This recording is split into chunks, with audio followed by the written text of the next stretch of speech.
Let's go Knights! Hi, and welcome to the Knight Spotlight. We have amazingly talented faculty and staff all around us here at Northern Essex Community College, teaching, researching, and preparing students for careers in a world that is constantly changing. And every single one of them has something interesting and important to share. Today we're at the Northern Essex Community College Library in Haverhill, and we are joined by Professor of English, Trish Schade. Professor Schade, has a strong background in developmental education, especially in reading. She is a skilled instructional designer. She's won awards for her instructional design. I can attest to that personally because years ago she helped me the one time I taught our college success seminar with my Blackboard shell and lots of other things. Thank you for that.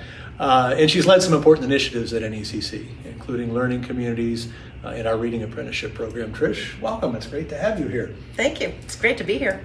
You were one of the first people I thought to ask to do this when we hatched this idea a little while back. And partly it's because I had just seen an article in the Chronicle of Higher Education.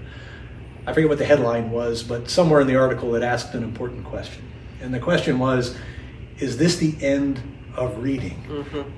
Yeah. We're surrounded by books here. I can't imagine the end of reading. But the article asked, is this the end of reading? And it described how challenging it has become for faculty to engage students in the process of reading. So how have students' reading habits and their needs changed?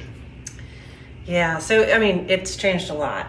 There are many different factors that have changed. Mostly their habits. I would not say their abilities have changed. They have the same brains that we have. Good.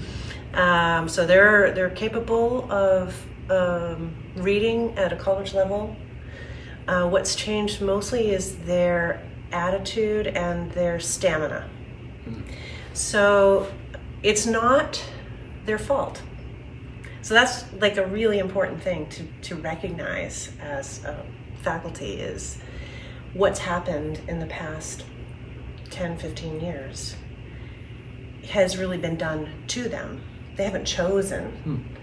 So they didn't choose to be in lockdown during COVID and to have less instruction in reading, less hands-on instruction, less time to read, really.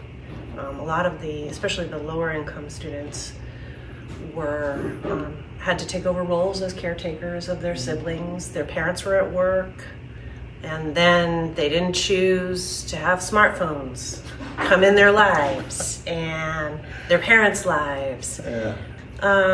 As great as technology is, I mean, I'm not blaming the whole thing on technology, but it is distracting. There's pings, there's buzzes, there's dopamine rushes from social media, likes, and that's what they're up against. There are many of them that they can't sit for more than 10 minutes without checking their phone. There's the standardized testing that has created, reading short passages. Okay. And then writing about it or answering multiple choice questions. So their stamina for reading a long text, a novel, or a 30-page academic journal, they've never had that experience. Wow. If you haven't had the experience of doing something, you don't have the confidence to do it. So I like the way you frame that, and that's important to think about stamina, right? Yeah. I mean, I'm a runner, right? Right. I think about how I run, and when I've been injured and I've had to recover from an injury and rebuild that stamina and what that takes. So my next question is, what do you do, and what do you encourage others to do to help students, as you put it, build that stamina, to help them be more effective readers, to read what's required of them in order to be powerfully effective learners?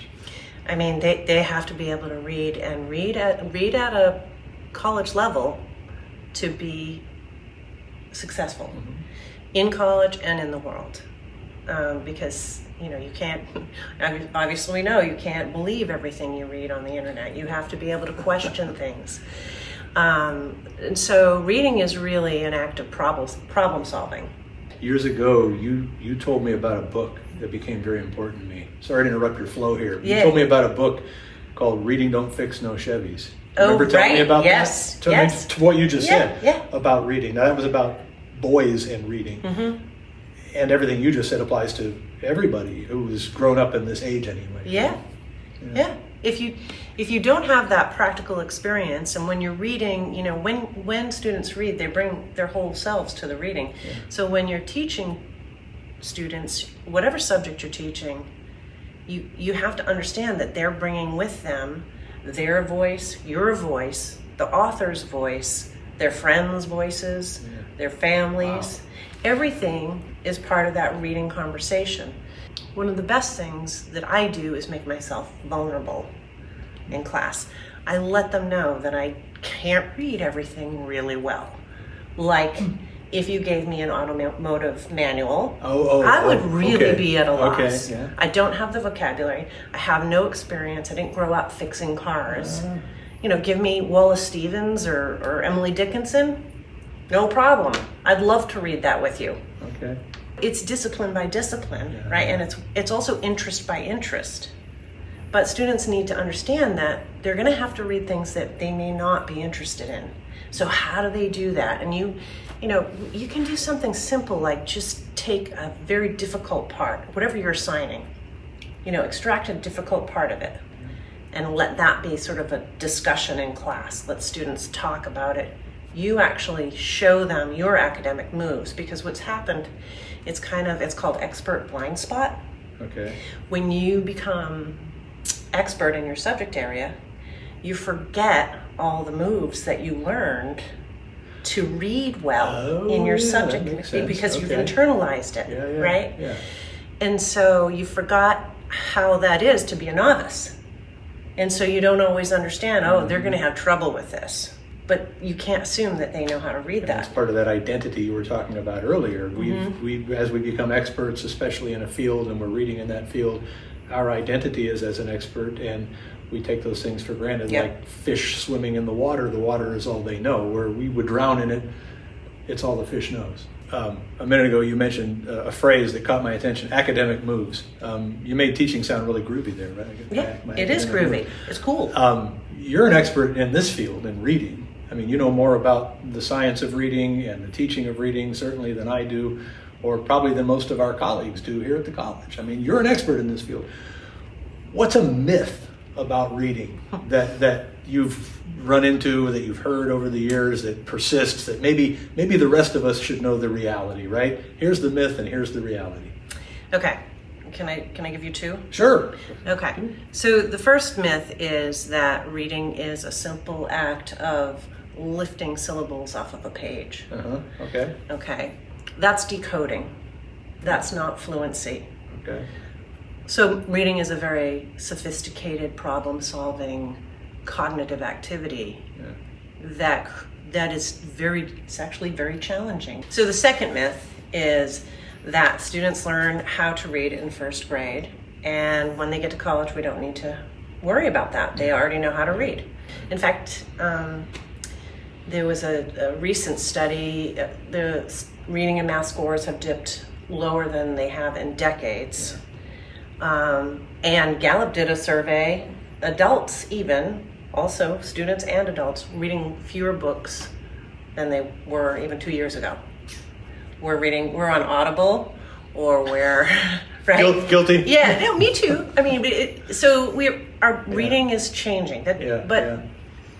But to read for college, you actually do need to read. You can't skim over, you can't scan. I mean, you could, but you're probably not going to do too well. And then if you're asked to write a source-based essay, you have to be able to read and extract important concepts, and then be able to integrate in your own writing, create a synthesis of your ideas and the author's ideas. To do that, that's pretty hard. What's a resource? If somebody wants to learn more about this, to become better at this, what would you point them toward? So we are, through the Center for Professional Development, we are creating several communities of practice this coming fall. I'll be taking, I am a reading apprenticeship consultant, so I can use that knowledge of how to help other people teach reading in their disciplines. Awesome. and just like handy little things, quick things that you can do in your class just to help you gauge, did they get it? But I mean, if you're assigning reading, you do have to help support them. Literacy, reading, it's a human right, and it's an equity issue, and we have to help. I completely agree, and I'm glad you feel that way, and I'm glad you're here as a leader and Thanks as a for having teacher. Thank you for all you do for our students and for the college, Trish. It's been a pleasure. Thanks for having me. Thanks for tuning in to Night Spotlight. We'll see you next time.